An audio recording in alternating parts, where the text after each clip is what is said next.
Story शुरू करने से पहले मैं आप सबसे एक रिक्वेस्ट करना चाहता हूँ कि प्लीज मेरे चैनल को सब्सक्राइब करें, वीडियो पसंद आए तो वीडियो पे लाइक करें और जितना हो सके अपने फ्रेंड्स को शेयर करें। इससे मेरे चैनल को सपोर्ट और आपका प्यार मिलेगा, सो प्लीज कंसिडर इट।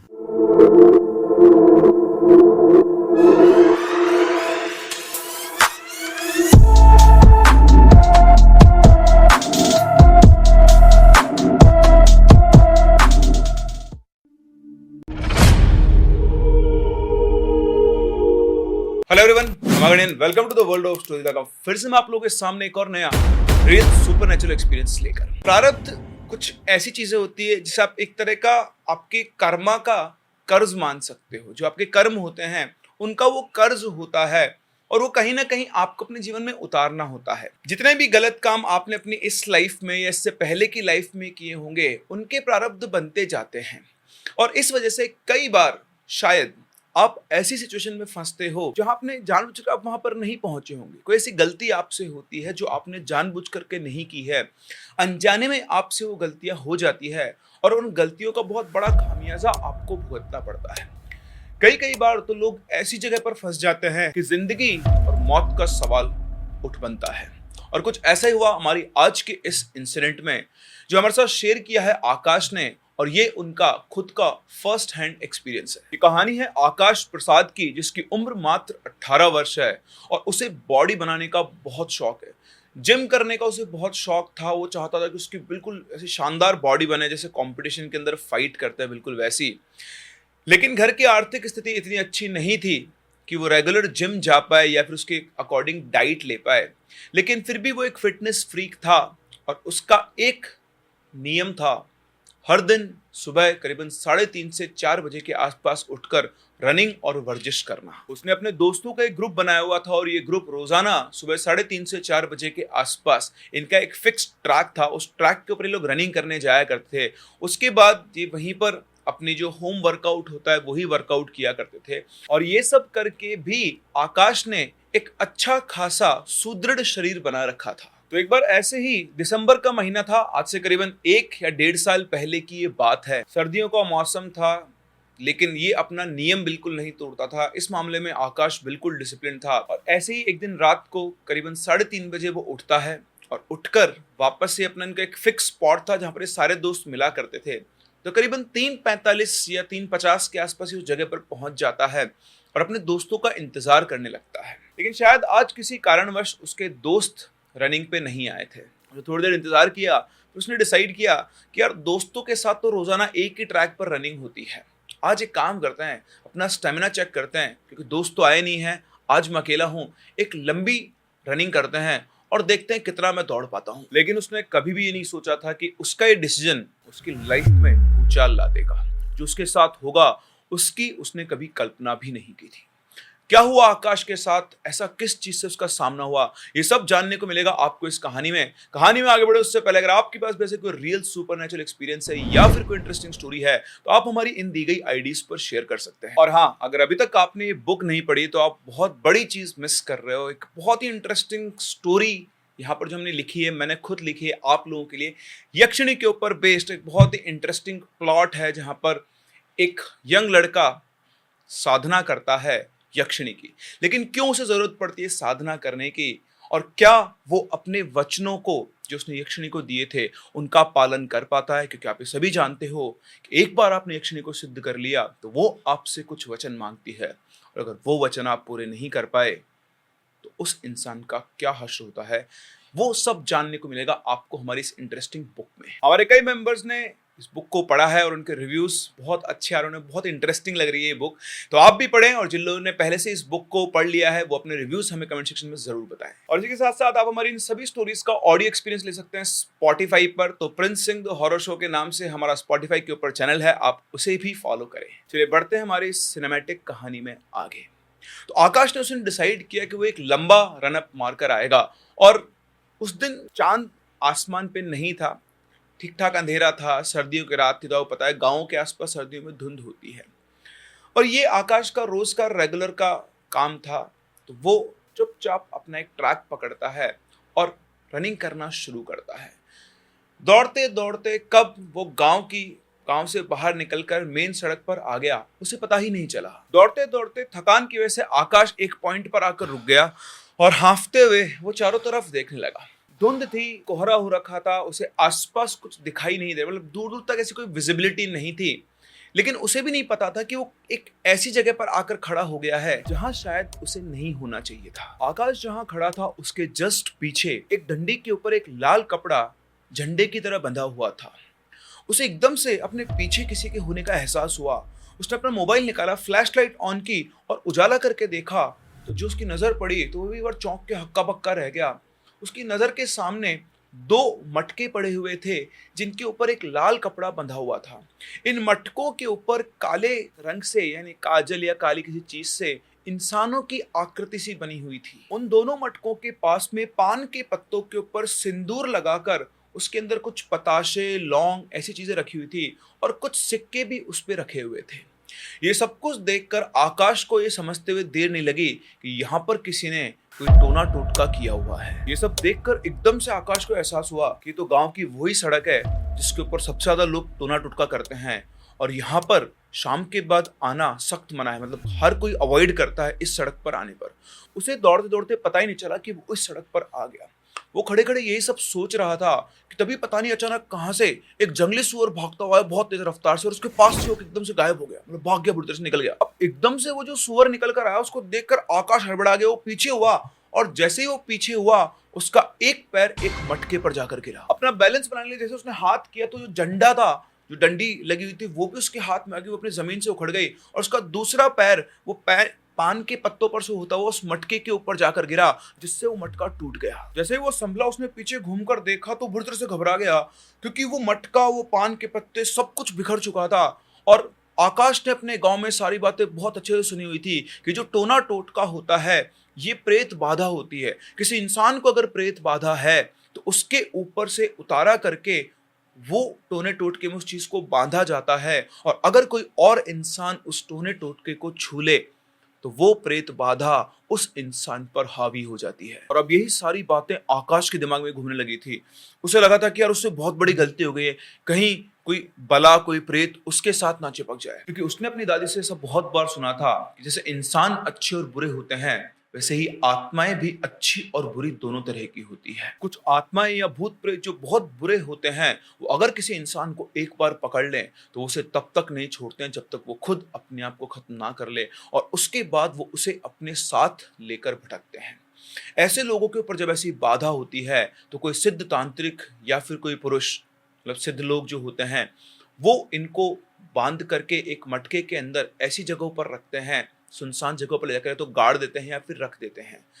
और आज आकाश का जो पैर था वो इसी चीज पर पड़ा हुआ था। ये सारी इंफॉर्मेशन उसके पास पहले से ही थी और आप समझते हैं इंसान का दिमाग वो सीधा इसी चीज को बार बार उसका दिमाग मैनिपुलेट कर रहा था, बार बार उसके सामने लेकर आ रहा था और आकाश बुरी तरह से घबरा गया था और वो सीधा वहां से अपने घर की तरफ चलने लगता है और घर के रास्ते में चलते चलते उसके दिमाग के अंदर कई तरह के सवाल घूम रहे थे। अभी भी चारों तरफ अंधेरा ही था और वो तेजी से अपने घर की तरफ बढ़ रहा था कि तभी उसे अचानक से अपने पीछे किसी के होने का एहसास होता है। वो पीछे घूमकर देखता है तो कोई भी नहीं था। वापस अपने घर की तरफ चलने लगता है तभी एकदम से ठंडी हवा का झोंका उससे आकर उसके पास से निकलता है। उसे बहुत तेज सर्दी लगती है। ऑल्दो दिसंबर की रात थी, सर्दी तो वैसे भी है, सुबह होने वाली थी, भी करीबन 4 साढ़े 4 बजे के आसपास का टाइम हुआ होगा और सर्दियों में 6 साढ़े 6 बजे से पहले सुबह नहीं होती है।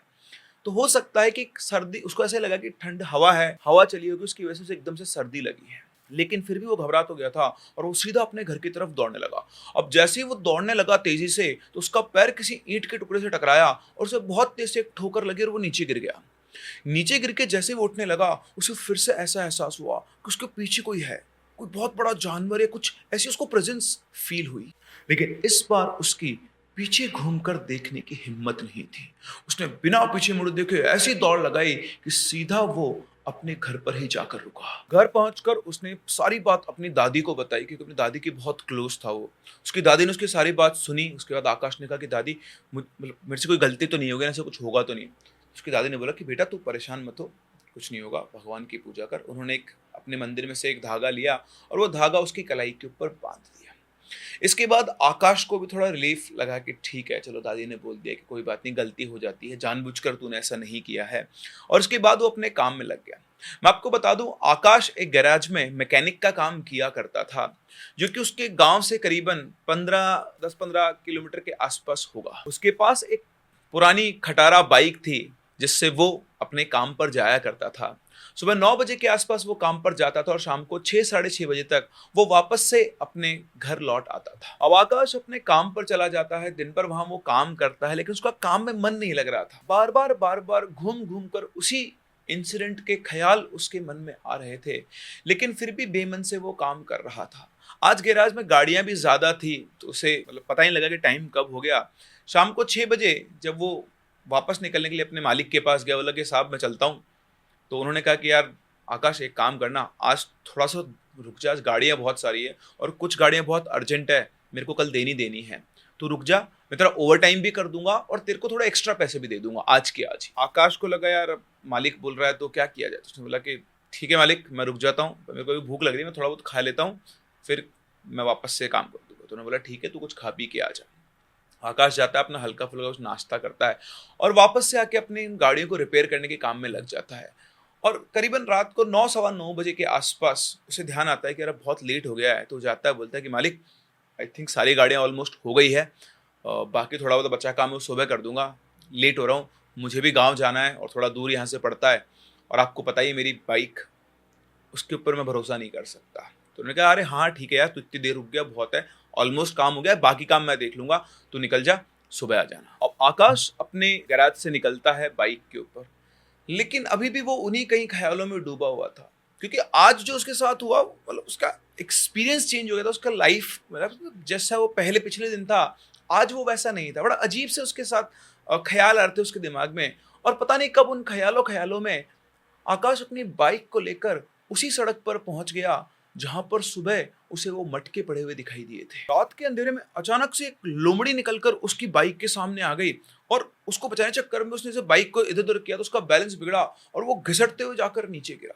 जब बाइक रुकी, उसने देखा उसको हल्की फुल्की खरोंच आई थी, लेकिन जैसे अपनी बाइक को उठाने के लिए खड़ा हुआ, फिर से एक ठंडी हवा का झोंका उसके पास से गुजरा, जिसे टच होते हुए बिल्कुल ऐसे स्तब्ध होकर खड़ा हो गया। उसने तुरंत अपनी बाइक को उठाया और उसको स्टार्ट करने लगा, और जैसे उसकी बाइक स्टार्ट हुई, उसे ऐसा लगा कि पीछे से किसी ने उसका नाम पुकारा है। उसने उस आवाज को अनसुना किया, क्योंकि पहले से उसके दिमाग में बहुत कुछ चल रहा था। उसे लगा कि उसका वहम है। उसने अपनी बाइक स्टार्ट की और बाइक को चलाने लगा।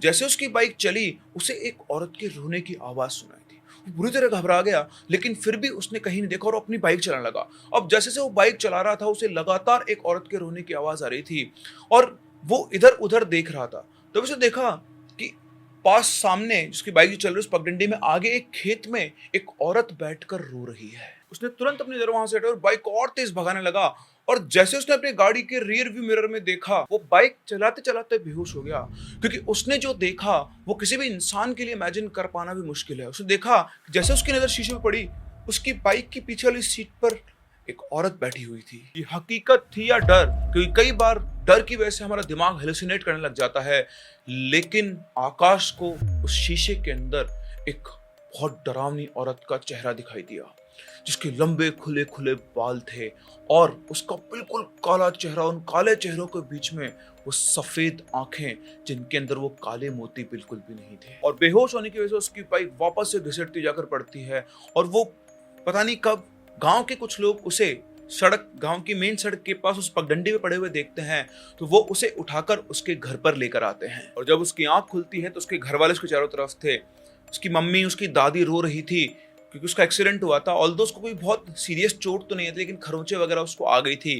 और सारे घर वाले उससे पूछ रहे थे आखिर तेरे साथ क्या हुआ, आज से पहले तो कभी तेरे साथ ऐसा नहीं हुआ है। तब आकाश ने उनको ये सारी बात बताई कि कैसे कैसे उसके साथ क्या क्या हुआ अभी रास्ते के अंदर। उसके बाद सुनकर उसकी दादी बहुत ज्यादा परेशान होकर वो रोने लगी। घर वालों ने बातचीत की, आसपास और भी लोग थे, उन्होंने बताया कि इसके पीछे इसका पछेड़ा हो गया है। पछेड़ा मतलब इसने किसी न किसी टूने टोट के ऊपर पैर रख दिया है, और या फिर कोई ना कोई ऐसी बात हुई है जिसकी वजह से इसके पीछे आत्माएं पड़ गई है। आकाश और उसकी दादी को तो ये बात पता थी, लेकिन बाकी घर वालों ने इस चीज का आइडिया लगा लिया था कि ऐसा ही कुछ हुआ होगा। उसकी बात सुनकर उसकी दादी रोने लगी। अपना आकाश ने दादी से पूछा कि दादी आप रो क्यों रही हो? तो उन्होंने बताया कि बेटा मुझे तेरी चिंता हो रही है, पता नहीं कहाँ से तेरे पाले मुसीबत पड़ गई है। शायद उसकी दादी को यह एहसास हो गया था कि जो भी अब कुछ हो रहा है आकाश के साथ वो गलत हो रहा है और आगे भी इसके साथ बहुत कुछ हो सकता है। तो उसके पापा ने बोला कि अरे तुम घबराओ मत अम्मा, कोई बात नहीं, ऐसा हो जाता है, कुछ पूजा वूजा करवा लेंगे, ठीक हो जाएगा। तो उसकी दादी बोलती कि नहीं, तुम लोग एक बात का ध्यान रखना, अब ये लड़का कहीं काम वाम करने नहीं जाएगा, ये यहीं इसी घर के अंदर रहेगा, मैं इसको बाहर नहीं निकलने दूंगी। तो बोलते कि अम्मा तुम तो बहुत ज्यादा परेशान हो रही हो। बोलती बोल दिया ना, आकाश काम पे नहीं जाएगा, ये यहीं घर में ही रहेगा। शायद आकाश की दादी को कुछ चीजें सेंस हो रही थी। वो अपने मंदिर में जाती है, वहां से काला कपड़ा बांध लेकर आती है, वो उसे आकाश की कलाई पर बांध देती है और बोलती कि बेटा इस कपड़े को मत उतारना और अब तू कहीं नहीं जाएगा, जब तक मैं नहीं बोलूं तू घर के अंदर ही रहेगा। इतना कहकर आकाश की दादी ने उसके पलंग के पास एक लोहबान जलाई और फिर वो वहां से चली गई। अब आकाश अपने घर में पैक हो चुका था। 2-3 दिन उसके गुजरे, उसे घर से बाहर नहीं निकलने दिया जाता था।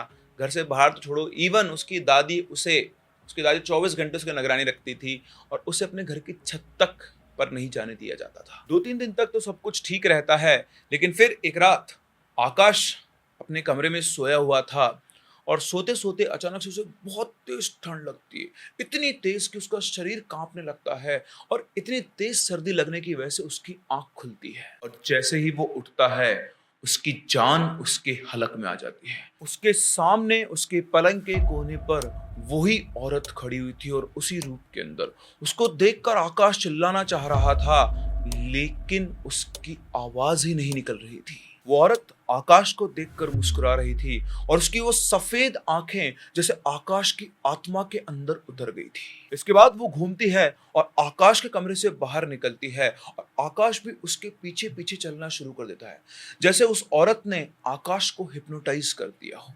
आकाश अपने घर का मेन गेट खोलता है और उस औरत के पीछे पीछे वहां से बाहर निकलता है।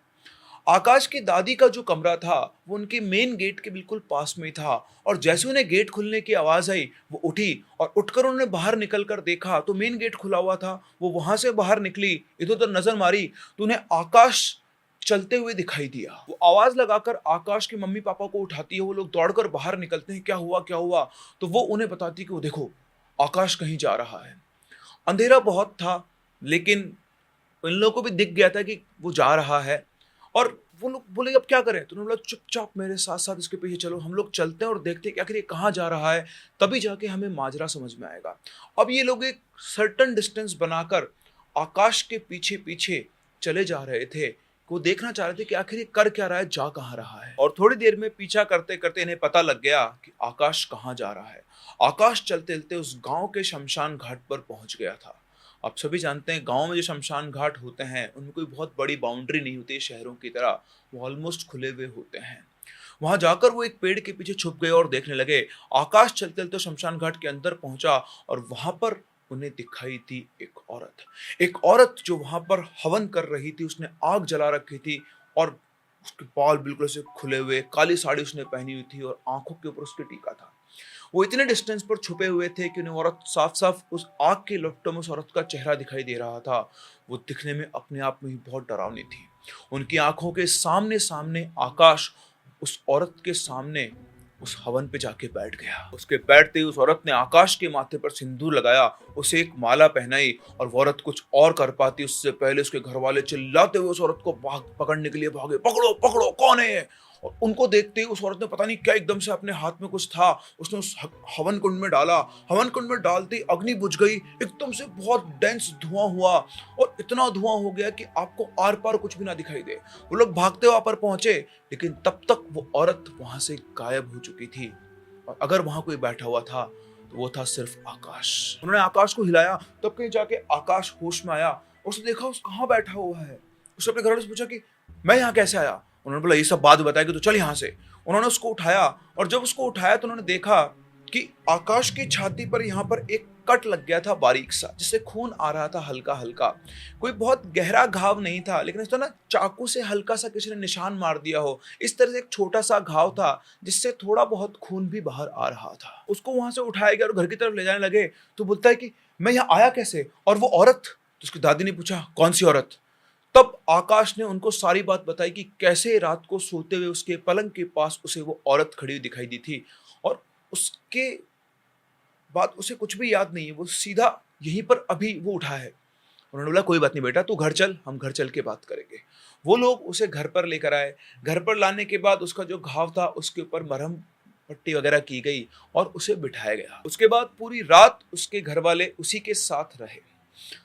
अब उसकी दादी 24 घंटे उसी के साथ रहने लगी, इवन वो उसके कमरे में ही सोने लगी। और हर रात सोने से पहले उसकी दादी कुछ पूजा वगैरह करके एक लोबान आकाश के पलंग के पास जलाया करती थी। कुछ दिनों तक तो सब कुछ ठीक चलता रहा, लेकिन कुछ दिनों के बाद आकाश के शरीर पर लक्षण दिखाई देना शुरू हुए। उसका शरीर धीरे धीरे कमजोर होता जा रहा था, जबकि उसको ऐसी कोई बीमारी नहीं थी। उसकी आंखों के नीचे काले काले खड्डे पड़ गए थे और अब कमजोरी इतनी ज्यादा हो गई थी कि वो खुद से उठ भी नहीं पाता था। इवन उसे अगर वॉशरूम भी जाना होता था तो उसको उसके पिताजी सहारा देकर वहां पर ले जाया करते थे और उसके घर वालों से उसकी हालत देखी नहीं जा रही थी। ऐसा नहीं कि उन्होंने किसी को दिखाया नहीं था, गांव के छोटे मोटे जो पंडित थे उन सबको दिखाया, लेकिन किसी से कुछ भी नहीं हुआ। और जिस दिन से उसका पैर पड़ा था वो मटकों के ऊपर, उसको आज करीबन 1 सवा महीना हो चुका था। उसकी दादी जो उसके पलंग के पास लोहबान जलाया करती थी, शुरू शुरू के दिनों में तो वहां पर लोहबान की खुशबू आया करती थी, लेकिन अब हर दिन जब भी वो लोहबान जलाती थी तो वहां एक अजीब सी बदबू पूरे कमरे में फैल जाती थी, जो ये इंडिकेट कर रही थी कि इस घर के अंदर कोई ना कोई नेगेटिव एनर्जी आ चुकी है। एक और अजीब बात थी, वो ये थी कि उस दिन आकाश के चेस्ट पर वो जो घाव हुआ था, एक छोटा सा घाव अगर आपके स्किन पर होता है तो 2 से 3 दिन के अंदर वो भर जाता है, उसके ऊपर एक सख्त लेयर आ जाती है। लेकिन आकाश का घाव अभी भी वैसा का वैसा ही ताजा था, जैसे अभी थोड़ी देर पहले ही किसी ने उसको कट लगाया हो।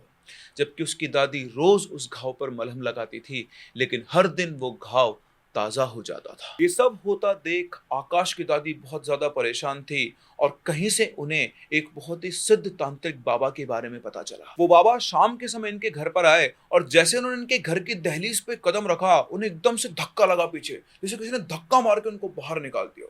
ऐसा होते ही वापस से रुके, उन्होंने अपनी आंखें बंद की, कुछ मंत्रों का उच्चारण किया और उन मंत्रों का उच्चारण करने के बाद वो इनके घर के अंदर घुसे। पूरे घर का अवलोकन करने के बाद, मतलब घूमने के बाद, उन्होंने आकाश की तरफ देखा और देखकर बोले, इस लड़के से गलती से ही भले, लेकिन एक अनर्थ हो गया है। इसका जीवन खतरे में है और इसे बचाने के लिए एक साधना करनी पड़ेगी, जिसके पश्चात ही शायद ये बच सकता है। मैं इस बात की गारंटी तो नहीं दे सकता हूं, लेकिन इसकी जान खतरे में है। तो बाबा के मुंह से सब सुनते ही सब लोग घबरा गए। उन्होंने कहा कि हमें देरी नहीं करनी है, कल के कल ही हमें साधना करनी होगी। उन्होंने कुछ सामान की लिस्ट बनाकर उसके पापा को दी कि आप ये सब सामान व्यवस्थित करें, कुछ सामान मैं अपनी तरफ से लेकर आऊंगा और ध्यान रखें इस बालक को बिल्कुल भी अकेला नहीं छोड़ना है, इसकी जान को खतरा है। इतना कहकर वो बाबा वहां से चले गए और उनकी बात सुनकर आकाश के परिवार वाले बहुत ज्यादा चिंतित हो गए। जैसे तैसे करके उन्होंने समय काटा और अगली शाम भी आ गई जब वो बाबा इनके घर पर वो पूजा करने वाले थे और आकाश को उस बुरी शक्ति से मुक्त करने वाले थे। वो बाबा आए, उन्होंने इनके घर में प्रवेश किया और सारे परिवार वालों को लेकर वो इनके घर का एक कोने वाला कमरा था उसमें जाके बैठ गए। वहां पर उन्होंने अपना सारा सामान जो भी कुछ मंगाया था सब अरेंज करना शुरू किया। उस सामान के अंदर एक मटका, लाल कपड़ा, सिंदूर, पान, सुपारी, लौंग, पताशे, काली उड़द, काले तिल, इत्र, काजल, हल्दी, ऐसी बहुत सारी चीजें उन्होंने वहां पर इकट्ठा कर दी और उसके बाद उन्होंने कहा कि घर की सारी लाइटें बंद कर दो। घर की सारी लाइटें बंद करने के बाद उन्होंने उस कमरे में एक दीपक जलाया। दीपक जलाने के बाद उन्होंने आंख बंद करके कुछ मंत्र उच्चारण किया। फिर उसके बाद वो खड़े हुए और सिंदूर से एक बहुत बड़ा गोला बनाया और उस गोले में आकाश को बिठा दिया। उसको बिठाने के बाद वो वापस आकर बैठे और फिर उन्होंने एक छोटा सा हवन कुंड में लकड़ियां डालकर वहां पर आग लगाई और हवन कुंड प्रज्वलित हो गया। हवन कुंड के प्रज्वलित होने के बाद उन्होंने आकाश के घर वालों की तरफ देखा और कहा, आप में से जो लोग जहां बैठे हैं वहीं बैठे रहें और एक दूसरे का हाथ पकड़ लें और चाहे कुछ भी हो जाए आप में से कोई भी अपनी जगह से नहीं हिलेगा। ये कहने के बाद उन्होंने अपने मंत्रों का उच्चारण शुरू किया। शुरुआत में मंत्र पढ़कर उन बाबा ने आकाश के ऊपर थोड़ी विभूति को फेंका और जैसे वो विभूति उसके ऊपर फेंकी उसका शरीर धीरे धीरे कांपने लगा और जैसे जैसे उनकी मंत्र पढ़ने की इंटेंसिटी बढ़ती जा रही थी वैसे वैसे वो कंपन उसके शरीर में और तेज होते जा रहे थे। उसका शरीर बुरी तरह से हिलने लग गया था और देखते ही देखते पता नहीं कब उसने अपने शरीर पर से कंट्रोल खो दिया। फिर एकदम से आकाश तड़पने लगा और उस गोले से बाहर निकलने की कोशिश करने लगा। उसे ऐसा करते हुए देखकर वो बाबा ने एक कड़क आवाज में कहा, कौन है तू? इस सवाल का जवाब जब सामने आया तो सब लोग डर से कांप उठे। आकाश एक लड़की की आवाज में बोलता है, मैं हूँ दीपांशी। फिर बाबा बोलते हैं, क्या कर रही है इस बच्चे के शरीर में और किसने भेजा है तुझे? बाबा ने उससे पूछा। उसने जवाब दिया, मेरे परिवार वालों ने ही मेरी हत्या कर दी थी और उसके बाद उस डायन ने मुझे कैद कर लिया था। आज कई सालों के बाद उसने मुझे उस जगह पर छोड़ा था ताकि मुझे कोई शरीर मिल सके। कितने सालों से मैं बंधी हुई थी, बड़ी मुश्किल से मुझे ये शरीर मिला है और मैं इसे नहीं छोड़ूंगी। मैं इसे अपने साथ लेकर जाऊंगी। साथ में कहाँ लेके जाएगी? बाबा ने पूछा। तो उसने जवाब दिया, उसी डायन के पास, क्योंकि उसने मेरे सामने शर्त रखी थी कि मैं उसे एक शिकार लाके दूंगी। क्या करेगी वो इसका? कहाँ रहती है वो? उसकी ये बात सुनकर आकाश उसी लड़की की आवाज में हंसने लगा और हंसते हुए बोला, तुम इतने बड़े तांत्रिक हो, तुम्हें ये नहीं पता कि वो इसका क्या करेगी? ये एक जवान लड़का है, वो इसे अपने वश में करेगी और उसके बाद इसे भोगेगी। इसका भोग करने के बाद इसके यौवन की ऊर्जा को वो अपने शरीर में ढाल लेगी और उसके बाद इसकी बलि देकर अपनी शक्तियों को बढ़ाएगी। उसकी बात सुनकर आकाश के परिवार वालों के होश उड़ गए और वो कुछ सोच पाते उससे पहले अचानक से आकाश उस गोले के अंदर खड़ा हो गया और उसकी आवाज बदल गई और अब वो एक बिल्कुल अलग एक औरत की भारी आवाज में बोलने लगा, ए तांत्रिक, मेरे रास्ते से हट जा, वरना मैं तेरा सर्वनाश कर दूंगी। उसकी बात सुनकर वो बाबा बोलते हैं, इस बच्चे को मुक्त कर दे इन सबसे, इसने तेरा क्या बिगाड़ा है? ये सुनकर आकाश जोर से हंसता है और बोलता है, इसे कैसे मुक्त कर दूं? कई सालों बाद ऐसा अवसर मिला है, ये तो मेरी शक्ति को दोगुना कर देगा। लेकिन यदि तू अपने प्राणों की रक्षा चाहता है तो हट जा मेरे रास्ते से, वरना तू भी चपेट में आ जाएगा। ये सुनने के बाद उन बाबा को गुस्सा आ जाता है और बोलते हैं, मैं विनम्र हूं, इसका मतलब तो ये समझ रही है कि मैं कमजोर हूं? और इतना कहने के बाद वो अपनी आंखें बंद करते हैं और कुछ मंत्रों का आह्वान करते हैं। उन मंत्रों को पढ़ते पढ़ते वो अपनी पोटली में हाथ डालकर नमक निकालते हैं और उस नमक को ऐसे घुमाना शुरू करते हैं और मंत्र पढ़ते आते हैं आंख बंद करके। अब जैसे जो नमक को घुमा घुमा के फेंके जा रहे थे, वो नमक के दाने आकाश के शरीर के ऊपर पड़ रहे थे और जैसे से उसके शरीर पर नमक के दाने पड़ रहे थे, उसको गुस्सा और बढ़ता जा रहा था। इस तरह से आवाज निकाल रहा था। फिर एकदम से उन्होंने आंखें खोली और सारा का सारा नमक एक साथ आकाश के ऊपर फेंक दिया और जैसे वो नमक उन्होंने उसके ऊपर फेंका, आकाश का पूरा शरीर ढीला पड़ गया और वो उसी गोले के अंदर बेहोश हो गया। उसके बाद वो बाबा उठते हैं और वो मटका उठाते हैं, उस मटके को 7 बार आकाश के शरीर पर से उतारते हैं। उसको उतारने के बाद वो आटे का एक लोया डो बनाते हैं, जैसे आप रोटी बनाने के लिए बनाते हैं, उसे लंबा करते हैं, उसके ऊपर 2 आंखें चिपकाते हैं, आकाश के सिर से 3-4 बाल तोड़ते हैं, उन बालों को उसके ऊपर चिपकाते हैं, उसके चेस्ट के ऊपर वो जो घाव था उससे थोड़ा सा खून लेते हैं और खून से उस डो के ऊपर तिलक करते हैं। उसके बाद उसके अंदर लौंग, सिंदूर, बहुत सारी चीजें डालकर वो उसे उस मटके में डालते हैं। बाकी सारी सामग्री भी जो होती है वो भी उस मटके में डालते हैं। उसके ऊपर लाल कपड़ा लगाकर उस मटके को वो बांध देते हैं और इस तरह से उसको वापस उस मटके में बांधकर उस मटके को उठाते हैं और वो बाबा और इसके जो पिताजी थे दोनों उसी जगह पर जाते हैं जहां पर आकाश का पैर उस पर पड़ा था। उस मटके को वहां रखते हैं, वहां पर फिर से एक झंडा गाड़ते हैं, वहां पर वो मंत्र फूंकते हुए वापस से ये बोलते हैं कि अगर कोई आकर इस मटके के कपड़े को हटा देगा तो वो शरीर तेरा हो जाएगा। अब आप सब लोग यहाँ पर सोच रहे होंगे कि आखिर उन्होंने वापस उस मटके को वहां क्यों रखा, किसी और के लिए? उन्होंने उसको मुक्त या फिर अपने पास कैद क्यों नहीं कर लिया? तो इस सवाल का जवाब भी आपको अभी आगे मिल जाएगा। इसके बाद ये लोग वापस से आकाश के घर पहुंचते हैं। उनकी दादी पूछती है कि इसको होश क्यों नहीं आया? तो उन्होंने कहा कि आप चिंता ना करें, ये बिल्कुल सुरक्षित है, ये मुक्त हो चुका है उस चीज से, अपने आप ये होश में आ जाएगा, इसे आप आराम कर दें। उसके बाद आकाश को उठाकर उसके पलंग पे लिटा दिया जाता है। वो बाबा वहां से चले जाते हैं। आकाश की आंख सीधे सुबह ही खुलती है। सुबह खुलने के बाद वो सबसे पूछता है कि कल रात को क्या हुआ, क्योंकि उसे सिर्फ इतना याद था कि वो बाबा आए थे, उन्होंने पूजा का सामान किया था और उसे गोले के अंदर बिठाया था। उसके बाद क्या हुआ क्या नहीं, आकाश को कुछ भी नहीं पता था।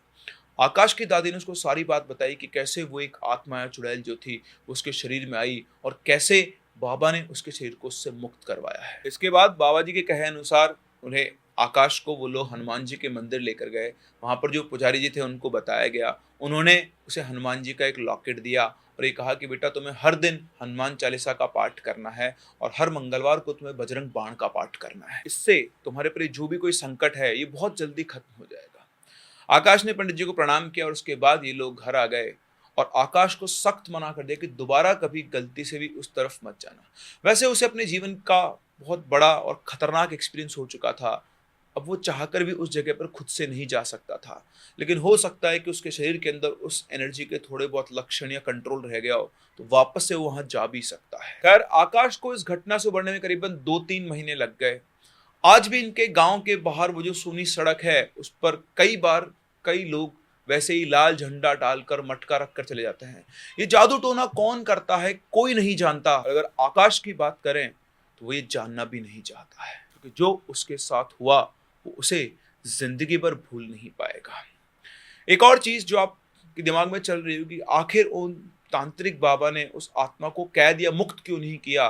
क्योंकि वो उस डायन के कंट्रोल, उसके प्रोटेक्शन में थी, और वो कोई नॉर्मल औरत नहीं थी, वो एक बहुत पहुंची हुई नेक्स्ट लेवल की डायन थी, जिसे आप चाहो तो हैवी डायन भी बोल सकते हो। हैवी ड्राइवर तो आपने सुना है, ऐसे ही वो जो थी वो एक हैवी डायन थी, और इन बाबा के पास इतनी शक्तियां नहीं थी कि उसके कंट्रोल से वो उसे बाहर निकाल सके। तो वो जो कर सकते थे उन्होंने किया, उन्होंने उसको आकाश के शरीर से निकालकर वापस से उसी जगह पहुंचा दिया जहां पर जनरली कोई भी इंसान आता जाता नहीं है। तो अगली बार ध्यान रखें, अगर आप कहीं से गुजर रहे हो किसी चौराहे से या किसी सुनसान जगह से, और वहां पर ऐसी कोई चीज रखी हुई हो, तो गलती से भी उसके आसपास से ना निकले, वरना ऐसा हो सकता है कि आकाश की तरह आपका भी नंबर लग जाए। तो ये थी आकाश के साथ हुई आप बीती। आई होप इस कहानी से आपको बहुत कुछ सीखने को मिला होगा। हम लोग मिलते हैं अपनी अगली कहानी में, तब तक के लिए कीप लविंग, कीप लिसनिंग, और हाँ, कहानी को दूसरे लोगों के साथ शेयर जरूर करें। अगर आपने चैनल को सब्सक्राइब नहीं किया है तो अभी के अभी सब्सक्राइब करें।